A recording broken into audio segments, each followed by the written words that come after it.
Welcome back to another episode of The Adversity Advantage. I'm your host, Doug Bopst, and today's guest is internet sensation and comedian Anjelah Johnson Reyes. Anjelah is widely known for her viral Nail Salon bit and her role as Bon Qui Qui, as well as her 3 hit comedy specials.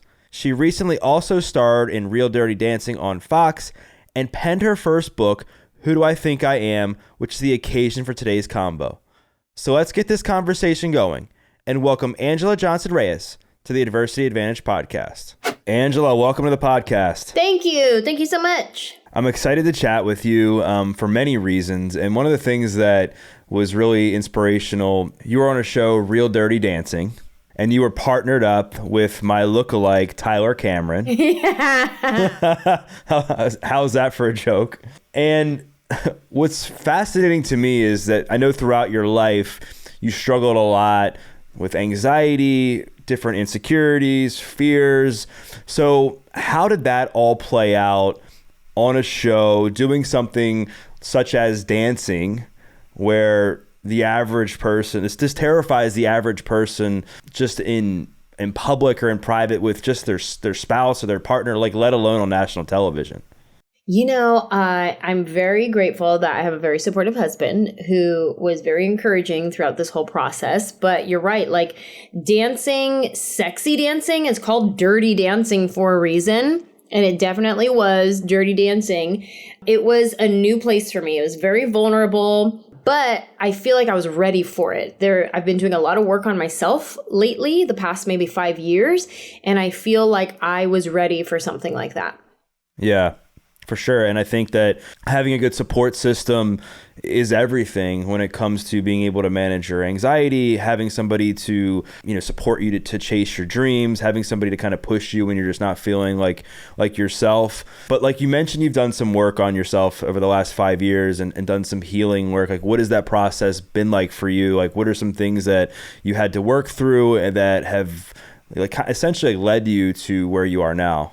I grew up Christian in like teenage years and adult 20s and 30s. And I got to a point in my life where I had to really sit and think about what I believe and what I don't believe. What do I subscribe to and what do I unsubscribe to? And I had to take a real good look at how I was operating my life and the things that I was holding on to, deciding what of that is God and what is Western church culture that I have held on to and said, no, this is the right way to do it, when maybe it's actually not the right and only way to do certain things. So it was really deep work that I started doing on my faith, which is the foundation of everything that I do. And once I started doing that, then everything gets called into question. And my husband and I started a podcast called Nights at the Round Table, where we talk about our deconstruction and reconstruction from all of these ideas, whatever our ideas are about faith, relationships, marriage, love, friendships, how we process the deconstruction and reconstruction of all of those things. And that's how it started. And within that, I took a women's course. I started learning about things that we didn't get taught in Tuesday night Bible study. I started learning about energy. I started learning about my chakra system. I started learning about, trauma. I started learning about the hierarchies within, your inner child, your victim, your saboteur. I started learning about all of these things, and it really started shifting something within me. And it's been continual growth since then in a new way. Right. Yeah, we live in a world where there's extremes, right? And I think, when it comes to Christianity, I think there's this idea that you have to stay in that Christian box and you can't leave the box to do anything else. You can't do meditation. You can't do certain forms of therapy. You can't acknowledge that, there's other forms of spirituality out there that might work at certain points of your life, because I'm a Christian as well. And that has been one of the challenges that I've had to overcome, is knowing that there's other forms of spirituality that can enhance my Christianity. Like, I still believe in Jesus, I still believe in God, I still celebrate the holidays, but I still also am empathetic and support friends of mine who aren't Christian, and B, I acknowledge that you can implement some of these other tools that you talked about in order to make us feel a bit more whole. I want to go into something. I was reading your book that's coming out. When this podcast comes out, it's going to be out. And one of the things that fascinated me was how open you are with like your relationship with your dad, and not just how open you are about it, but how you've essentially just accepted the way he treated you and how you grew up as just part of your story and kind of mended that relationship, if you will, a bit. Talk a bit about like what that process was like, because there's a lot of people that are listening to this that whether it's a parent, whether it's a child, whether it's a sister, brother, there's just constant tension in that relationship that they won't let go of. Thank you for asking that. Actually, I wrote a really long chapter on my dad, and in editing, my editors had me cut it down, but I let my dad read the whole chapter before it was published, before it's been edited down. And it was very important for me to do that because I wanted him to know, 1, I love you. Thank you for being my dad. 2, I felt like it was really honest. It was really important for me to be honest in my book and share about some of my traumatic experiences with you. And 3, I hope you understand why that's important for me to share this part of my story.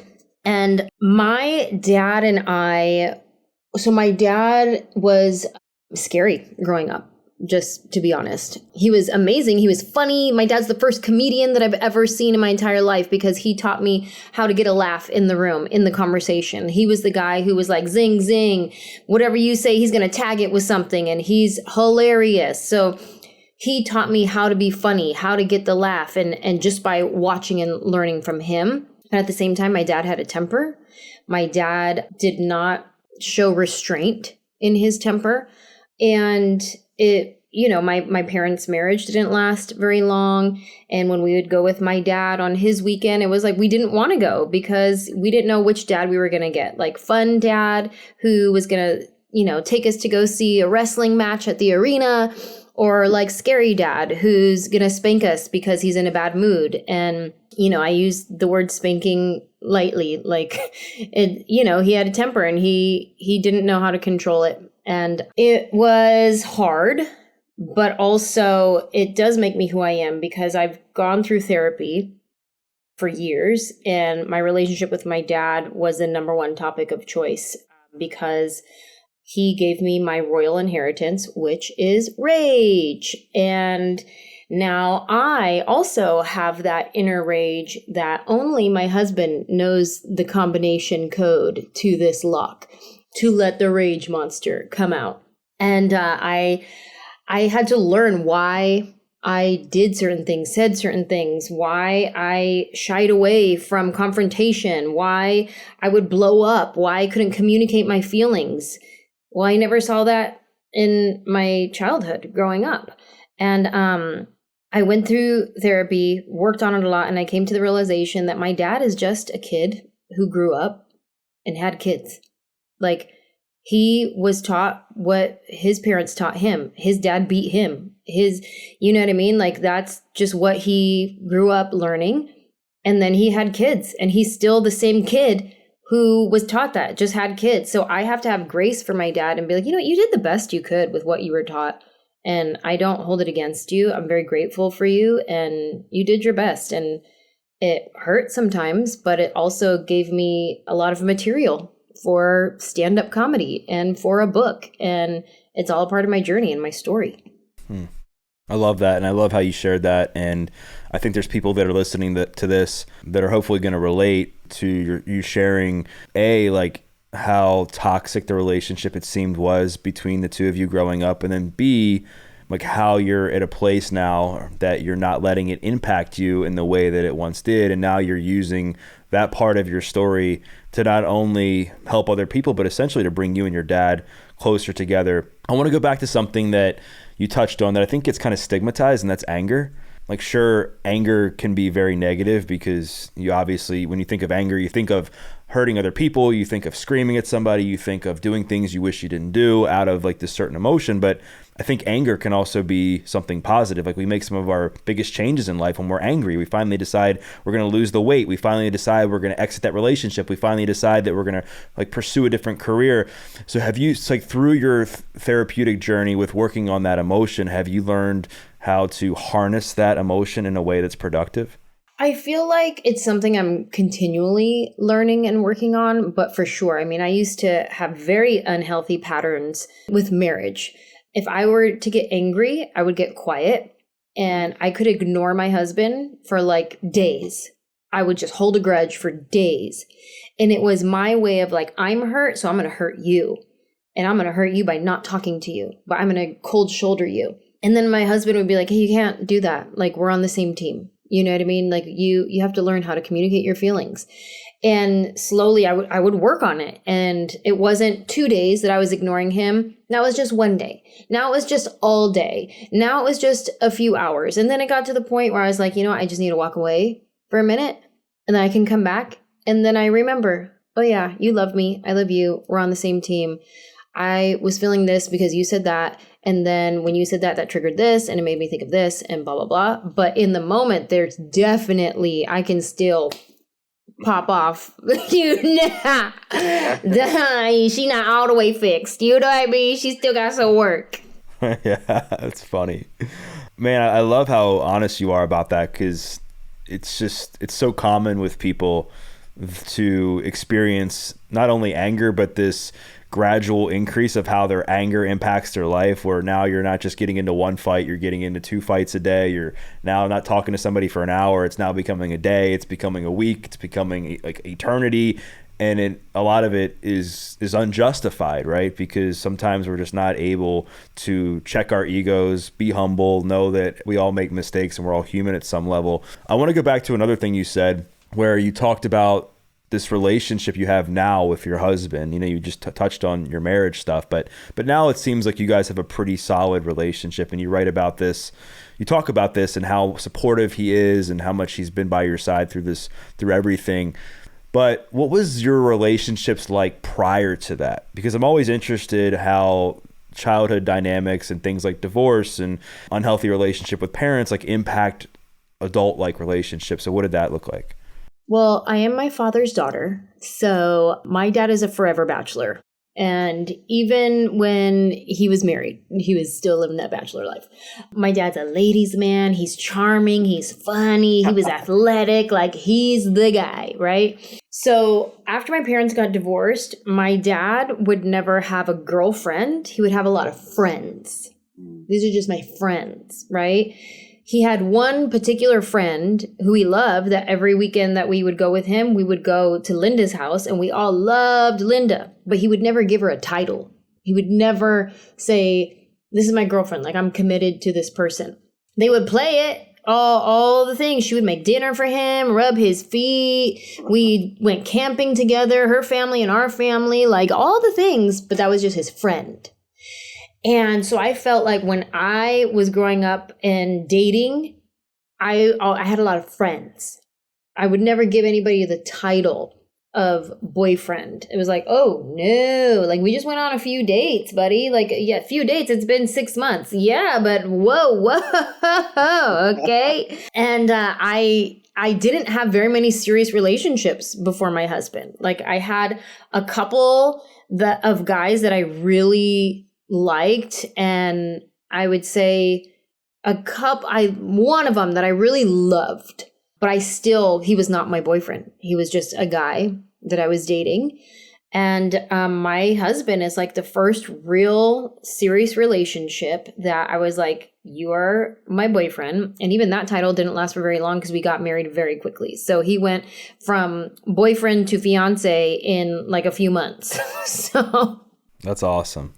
That's so cool. I mean, and kudos to you for like just riding that journey all the way through and just being able to accept like that part of you is a way that's really helped you grow as a person, and even now like who you are as a wife and like how caring you are as a human being. Because there's a lot of people that they would just continually repeat that pattern over and over again till the time they're like 60, 70 years old. and they look at their life and they're like, why am I so miserable? Like, why am I so unhappy? Like, why am I lacking like love? And they're never able to really point back to like where this all started. And I think it's really important to acknowledge that you did that. I want to go back a little bit because people might see everything that happened with you in the Nail Salon video that went viral, or things you did with Mad TV and Bon Qui Qui. It's Bon Qui Qui, right? Is that how you pronounce it? Bon Qui Qui. Gosh, I knew I was going to get it wrong. Bon Qui Qui. But they don't know the story behind that. They don't know that on a whim, you go out to Hollywood and you have both of your parents essentially doubting you, and you end up going out there. You find yourself, I think, like nearly broke, right? And then end up going viral essentially after, you know, practice and taking so much time out of your life. So like, what was going through your mind, when you first went to Hollywood?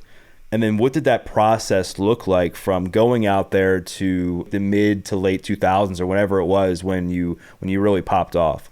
So I wanted to be an actress, but I would never say it out loud because I was embarrassed. Because like I grew up in San Jose. Where do you be an actress in San Jose? You don't. Like, it's so far-fetched. At that point, I might as well say I want to be a princess. Like, that's how far-fetched it was. And so I wouldn't say it out loud. I would just like tuck it away in my heart. And I would just go to the movies and I would be mad that I wasn't in it. I'd be like, I could totally do that. Like, if somebody just told me how to get in a movie, I could do it. And around the same time, I had a friend invite me to audition for the Oakland Raiders cheerleading squad. And I was like, that's not really my jam, but I do want to be an actress. So I'm going to use this as my sign, and I'm going to try out for the Raiders. And if I make the squad, I'll do it for 1 year, and then I'll move to LA and I'll pursue my dreams to be an actress. And if I don't make the squad, well, then I'll just do something else. And I know that the entertainment industry is not for me. Then I'll just go be like a massage therapist or something, because that's the only other thing that I'm good at is giving massages. So I was like, I auditioned for the team. I made it. We went to the Super Bowl that year. It was the best year to pick to be a cheerleader for the Oakland Raiders. Came home from the Super Bowl. I packed up my bags and I moved to Hollywood. And I've been living in LA for the past 20 years. And I started from the ground up. So when I first left, my dad was like, you know, what do you know about acting? Who's going to hire you? You don't know anything. My mom was just like, I'll believe it when I see it. You know, I'd never lived anywhere outside of my mom's house. Now I think I'm going to go move to Hollywood by myself. Okay. My sister was really the only one that was like, hey, you can do it. Like, go for it, you know? So I get to Hollywood. I start from the ground up. I start as an extra. I work my way up, which still to this day, that was my favorite job I've ever had, is being an extra on Friends.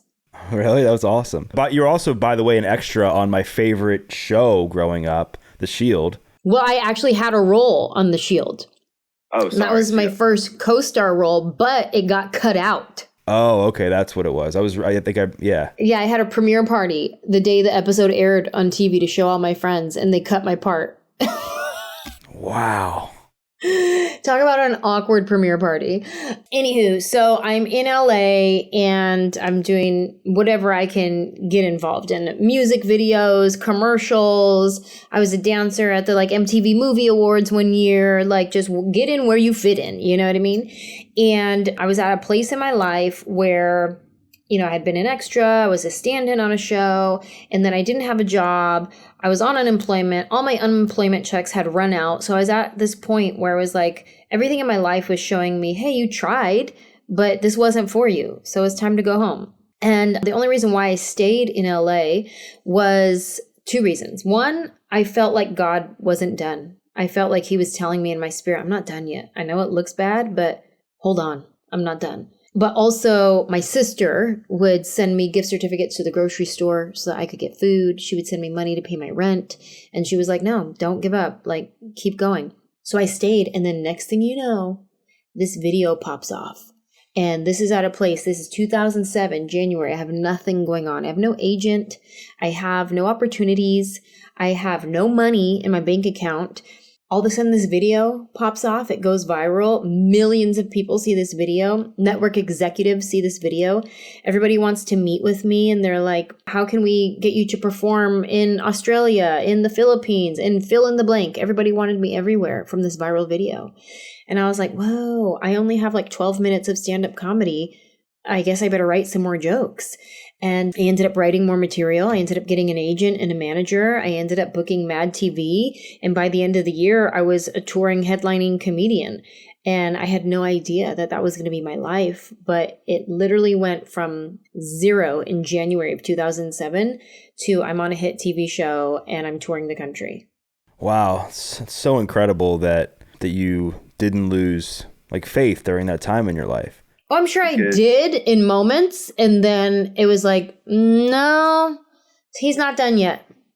No, I think I still got to keep going. You know what I mean? Like, it was definitely moments of being like, it's time to go home. Like, I'm never going to catch a break. That was it. That was that one music video that I did. There you go. The one, Sprint commercial that I did, you made it. That's it. Time to go home. And then be like, I feel like there's something more though. I feel like I need to stay.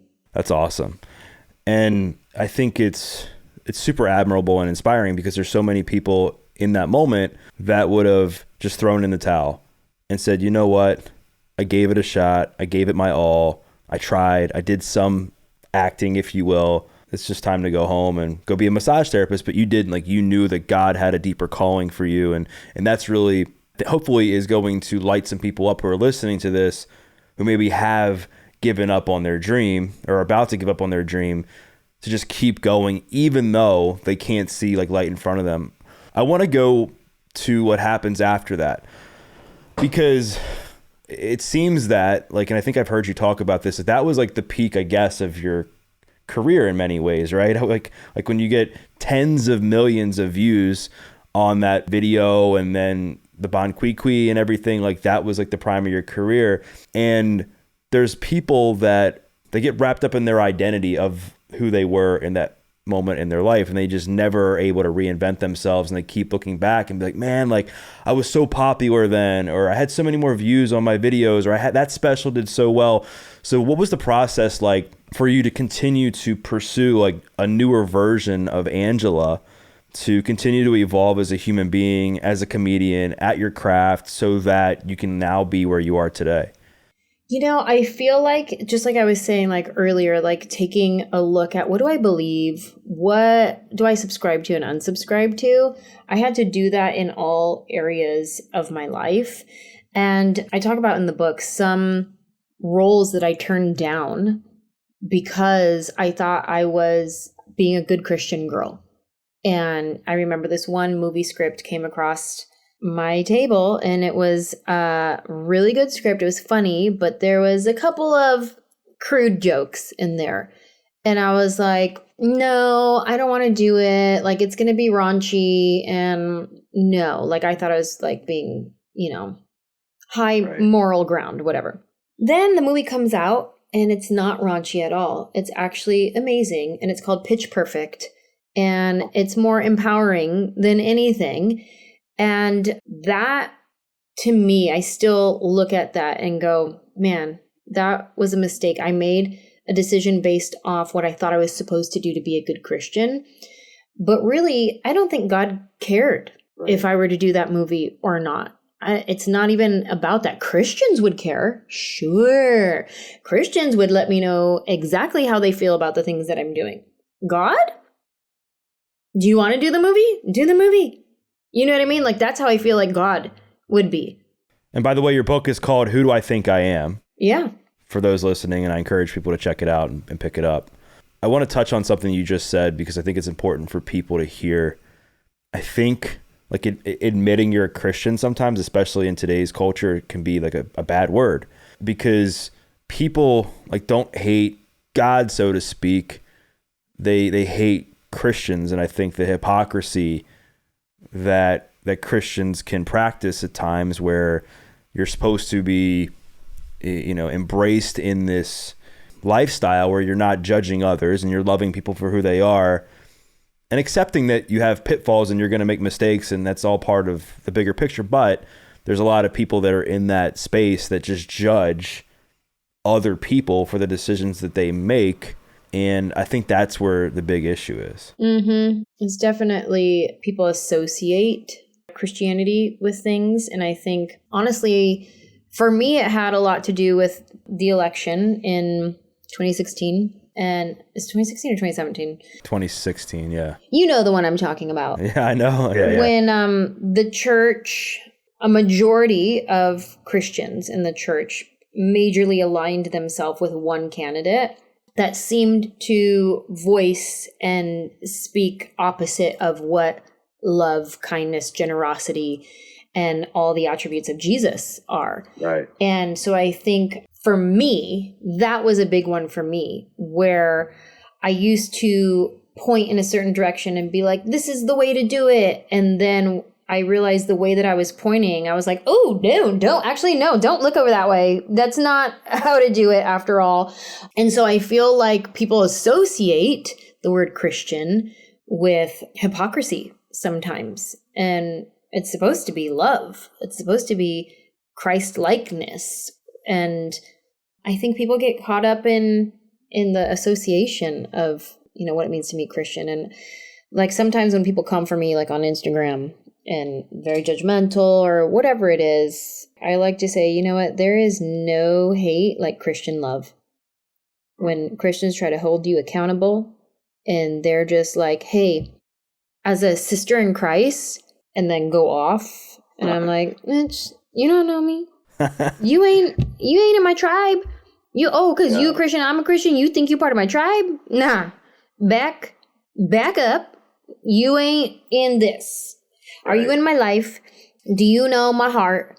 Do you even know me? No, you don't even know me. You know my persona. You know my business. You know my work, but you don't know me. The people who get to speak into me and hold me accountable are the people who are doing life with me, because that's what it was. People like to quote scriptures from the Bible that, we're supposed to hold each other accountable. Like, no, that's from the Bible days when they all lived on the same block and they were all in the same community and they all knew each other. You, a stranger, coming to my Instagram. You don't know me. This don't apply to you. That scripture don't apply to you and me. You know what I mean? Right. Yeah. No, I think you're spot on with it, because I think a lot of times people like yourself and people like John Christ and other, you know, Christian like comedians, they're like vessels, right? I think for Jesus, and they're showing that you can still believe in Jesus and be funny. You can still believe in Jesus and, you know, be cool, and you can still like do all the things. I don't know if you know John, but I mean, I'm assuming you do. And I think at the end of the day, like, I think who you're trying to reach maybe isn't the people that are already ingrained in God and Jesus. You're trying to reach the people that aren't, or people that are just feeling down and out, or maybe they don't feel like they can open up and admit they're a Christian because they don't want to be like looked down upon for admitting that. I'm trying to reach everybody and anybody who wants to laugh and have a good time. Like, that's where I'm at. So yeah. It's like laughter is medicine. God has given me this gift to make people laugh. So I consider myself medicine to people. And I'll bring it to whoever. I'll bring it to Christians, non-Christians, whoever want to laugh. I got something for you. Can you laugh at yourself? Because I'm probably going to make fun of you. So if you can't laugh at yourself, then probably don't come sit over here. Right. I love that. And I've heard people say that like one of the best ways to build self-confidence, one of the best ways to get comfortable with who you are is to go take an improv class.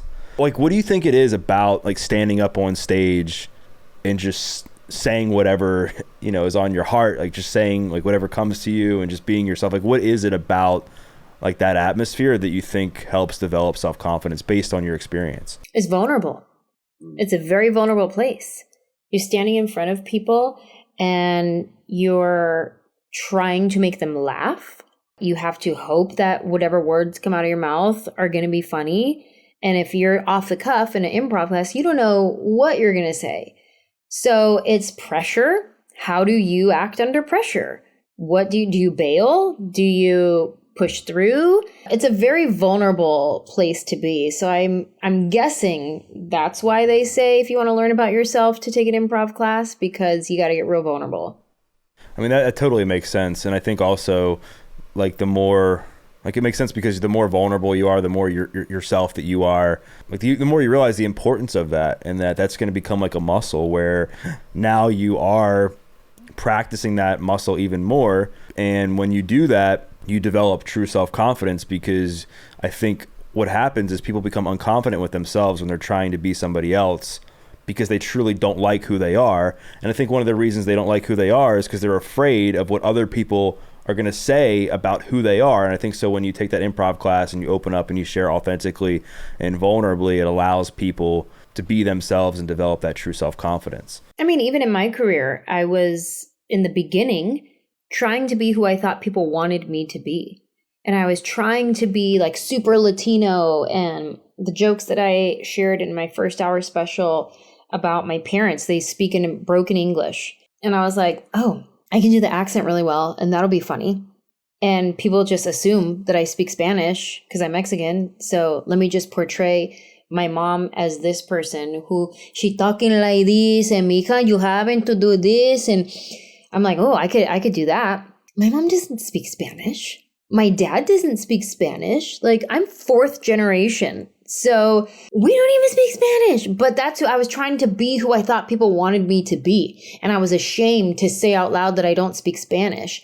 And it was inauthentic. And I think people saw right through me. And until I started really embracing who I was, and I started really saying like, I don't speak Spanish, and making fun of myself for not speaking Spanish and being like, yeah, this is who I am. People relate to authenticity and they recognize it and they go, oh, this is real. This is honest. And people connect with it more. So the more you can tune into yourself and be your authentic self, I think people are more receptive to that. Yeah, I mean, you're right. And I think when you're, like you said, you're trying to always fit the box, fit the mold of what somebody else wants you to be, whether that's your parents, whether that's just people that have commented on certain specials you did, whether that's people in the Christian community, whatever it was. I think it pushes you or whoever is in your shoes like further away from being your authentic, truest self. And then that becomes like this pathway, I think, in your mind somehow, that no matter what you do in life, you're constantly going to look at yourself and you're constantly going to question what you're doing based on how you're comparing yourself to other people. You talk about comparison in the book. And I want to ask about if there's been a time recently in the last few years with you now being so open with things, being on Real Dirty Dancing. Now you have this book coming out. You've started this podcast where you've really opened up about certain things where you felt that you were falling into this comparison trap, whether it was by looking at what other people were doing on TikTok, whether it was other comedians who have popped off in the last couple of years or what have you. Like, has there been a moment recently, and how have you dealt with that? I mean, always. Yeah. Always, and then not. Like, it's all about realigning. Like, you can be on your path and you're like, I know what I'm supposed to do. I'm going to do this. I'm going to wake up. I'm going to meditate. I'm going to blah, blah, blah. I got this meeting. I'm going to pitch this idea. I'm going to do this. Let's go. You get a good phone call. You're like, yes, I booked it. You keep going, right? And then all of a sudden you scroll on Instagram and you see your friend book this huge movie. And you're like, oh, I auditioned for that. I guess I didn't book it. Oh, okay. And then you keep going and then you hear about your other friend who has a sold out arena tour. And you're like, oh, wow, that's amazing. I wonder what it's like to do an arena, right? And then you can easily lose track of where you're at. Like, what do you don't, rewind. Remember you just got that good phone call? Remember you just had that amazing meeting and you're pitching this idea? Remember you did your meditation? Like all the things. And it's like, whoo, realign. Okay, put the blinders back on, focus on my path because my path is for me. So I feel like I have many opportunities to compare myself. And sometimes I do dip into that. And then I go, oh, wait, I'm right where I'm supposed to be. I'm right here. This is me. This is my journey. This is my path. So throughout this process, and probably for the rest of my life, yes, I will definitely dip into comparison, but then always realign with the truth, which is I'm right where I'm supposed to be. I love it. I mean, that's a really good point to make because I think it's twofold. I think one, it's acknowledging that you do struggle with it because I think there's certain people that'll come out and say like, I never compare myself to others. Like I never, ever like fall victim to that. And I just think, I don't know, you can't be human. Like I think it's hard to be a human and not compare yourself at times with the world we live in. And you know, in the way we're constantly scrolling on social media or we're seeing something pop up on TV, or especially if like people like yourself who are in the entertainment space where there is so much competition. Like, and there's a lot of rejection. There's a lot of times where you give it your all, you think you won the part, and then one of your like good friends gets it. Like, how do you deal with that? It's got to be challenging. I mean, I've been in that position many times. Right. Especially when you go to an audition and you see your friends there, you're like, ah, shit, one of us going to get it. Could be you, could be me. But even if you're not in the entertainment industry, you can compare yourself to like, oh, you're scrolling on Instagram and you see, oh, this girl's husband got her flowers. My husband doesn't get me flowers. Oh, look at this guy in the gym. He's benching this much. Man, I can't bench that much. I got to work out harder. Even those little slight comparisons can mess with you.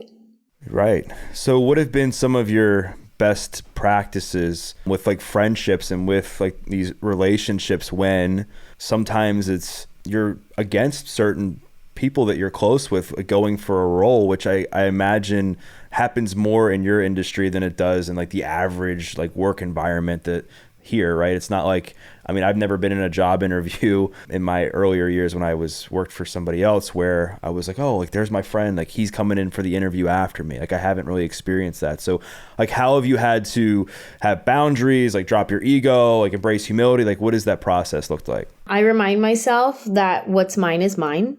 I can't be late for it. I can't miss it. What's mine is mine. What's yours is yours, period. So within that, why don't I be the most supportive and encouraging friend that I could possibly be? So anytime I'm in an audition and I see my friend there in the audition, whoever's role this is, they're going to get it. So why don't right here in the waiting room while we're together, I'm going to just connect with you and support you and be like giving my tips, giving my like, oh, what'd you think about this on this page when they say this? Yeah, I thought that was weird too. I know. But and being vulnerable. Like when I put my guard down, I feel like that allows other people to put their guard down and be like, oh, we're not fighting each other. No, we're not fighting each other. Like they'll pick whoever they're going to pick.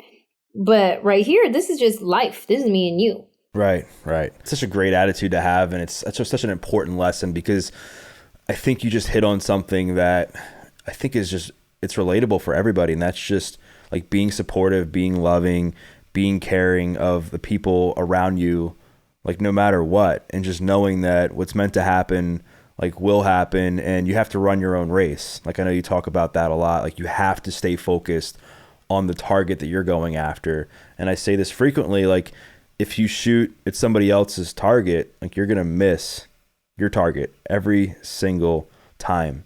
I want to chat about like the healing power of comedy. So my little brother is like an aspiring comedian. He just actually moved to LA last year to hopefully like get started in the comedy scene again. And I remember what he did, some of his bits he would do would be on like my family, because I grew up in a divorced home. There was all kinds of like crazy family dynamics that went on, and he would tell jokes about that. And I can imagine it was pretty healing for him in that process. So what has that process been like for you, and how has that helped you heal from some of the things in your past? I mean, even writing this book has been therapeutic because I would think about memories, think about things that I've experienced. And then I would be like, you know what? I've never asked my mom, like, what was her point of view when this happened? Like when things went down. And same thing with my dad. Like when my parents got divorced, I remember I always looked at it from my mom's point of view. Like my mom was so strong. She raised all these kids on her own, single mom, making it happen. I never thought to think about what my dad was going through. And then one day I asked him about it, and we rarely have deep conversations, my dad and I.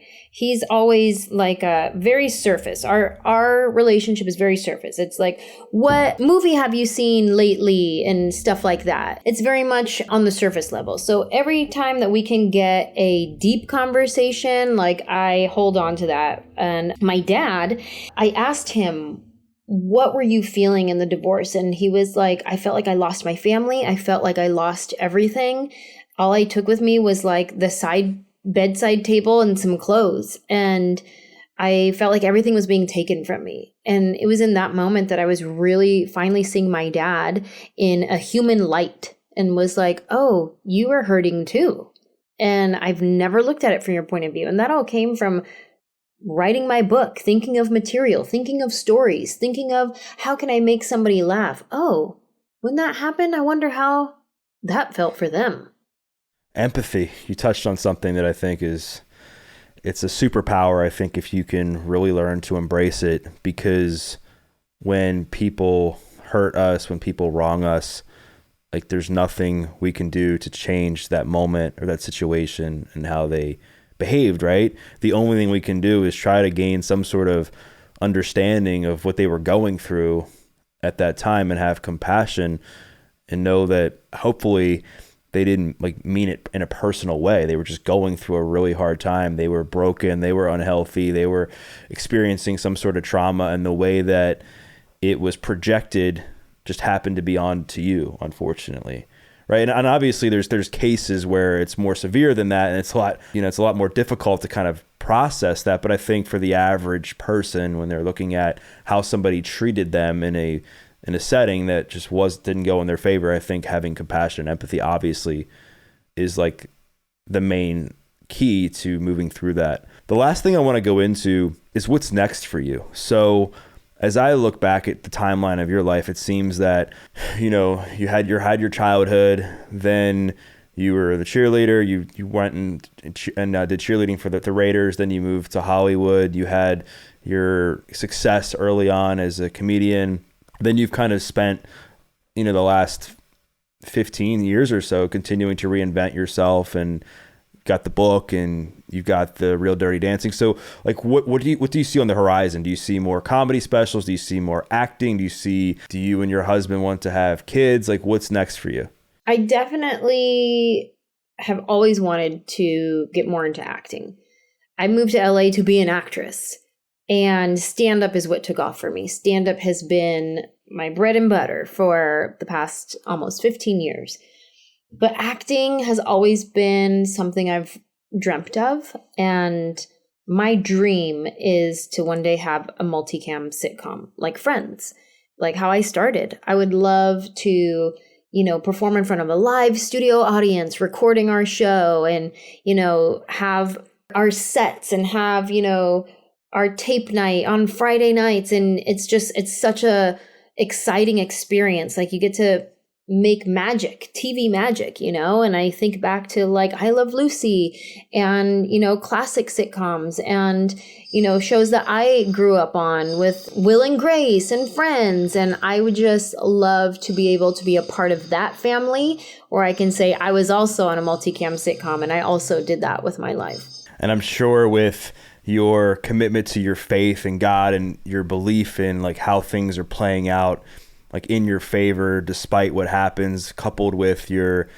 tenacity and your ability just to continue to persevere despite what the situation looks like, I think you're definitely going to achieve your dreams. And Anjelah, I wanted to thank you once again for coming on the show. I thoroughly enjoyed this conversation. I can just tell that this book is going to help a lot of people. You're so funny. I love how off the cuff you are and vulnerable.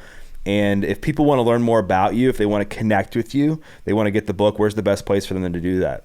Well, if you want to learn more about me, one, we're doing construction at the house, and that's the noise that you hear in the background. So that's one thing you can learn about me.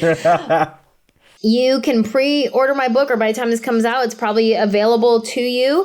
You can get it on Amazon, Audible. I actually read the book myself on Audible, so you can listen to me read it to you. And you can go to my website, anjelah.com, Anjelah, to get any of the tickets to my tour. We're going all across the United States, 60 cities, starts March 25th all the way till November. So you can see if I'm coming to a city near you and get your tickets. Amazing. Well, I'll make sure to put the links to all that stuff in the show notes. And once again, for those listening, what I invite you to do is to share a takeaway. Maybe it was something that Anjelah said about the relationship with her dad that may have hit home. Maybe it was something that she said about her journey in the entertainment business and her relentless pursuit to continue to get better. Maybe it was something that she said about her relationship with her husband. Maybe it was something she said about comparison. Whatever it was, tag Anjelah, tag myself, because we'd love to hear your feedback. And we once again thank you for listening to this episode of The Adversity Advantage. I'm your host, Doug Bopst, and we'll see you next time.